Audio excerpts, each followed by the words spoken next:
கலைஞருக்கு வயசாயிடுச்சு. அடுத்த தலைவர் யாரு? ஸ்டாலின் தான். அடிச்சுக்கிறான்.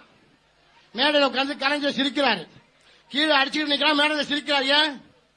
நமக்கு பின்னால அடுத்த தலைவர் நம்ம புள்ளையில 2 பேர் தான் சொல்லி இம்மா முட்டா பேரும் அடிச்சுட்டு இருக்காரு. இவ்வளவு அடிமை நமக்கு இருக்கிறான்னு நினைச்சு சிரிக்கிறார். அதுபோல காங்கிரஸ் போனா ஜி.கே. வாசன் மூப்பனாரு, சிதம்பரம் செட்டியார். இங்க போனா அவ்வளவுதான்.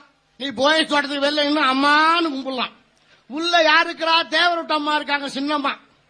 அவங்க தான் உள்ள இருக்காங்க. உனக்கு உள்ள வேலை கிடையாது. அப்ப உனக்கு எந்த கட்சியில வேலை இருக்கு? பாட்டாளி மக்கள் கட்சி தான் உங்க கட்சி. இது வன்னியுடைய கட்சி. கேட்பான், இது சாதி கட்சியா? இது சாதி கட்சி தான். எங்கள் சாதியை வாழ வைக்க வந்த கட்சி. என் சாதிக்கு மறுக்கப்பட்ட சமூக நீதியை கேட்க வந்த கட்சி. பத்திரிகையாளர் எழுதுங்க, தெரிஞ்சுங்க. என் சாதிக்கு மறுக்கப்பட்ட நீதி, அந்த சமூக நீதி, 60 ஆண்டு காலமாக மறுக்கப்பட்ட நீதியை கேட்க வந்த எங்களுடைய சாதி கட்சி தான். எந்த கட்சியில ஒரு பொதுச் செயலாளர் தாழ்த்தப்பட்டவரா இருக்காரு? திமுக இருக்காரா? அண்ணா திமுக இருக்காரா? காங்கிரஸ் இருக்காரா? பாட்டாளி மக்கள் கட்சியின் பொதுச் செயலாளர் நிரந்தரமாக ஒரு தாழ்த்தப்பட்டவர்களாக இருக்க வேண்டும் என்று சட்டத்தை போட்டாரு எங்க ஐயா. எங்க ஐயா அம்பேத்கர் சிலையை திறக்கிற வரைக்கும் தமிழ்நாட்டில் அம்பேத்கர் சிலை எங்கேயாவது இருந்ததா? இல்லையே.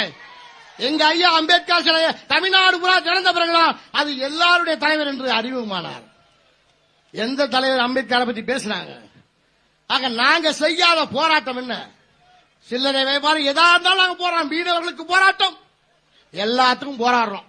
ஆனா வேற சாதிக்காரங்க நல்லா செய்றீங்க. நம்ம ரயில்வே அமைச்சர் வேலு நல்லா செய்யறாரு. ஆனா தேர்தல் வந்தா மட்டும் ஓட்டு போட மாட்டோம். ஏன்? அவன் சாதி வெறி. வன்னியம் வரக்கூடாது. அதனாலதான் இன்னைக்கு ஐயா தெளிவா சொல்லி இருக்கிறாரு.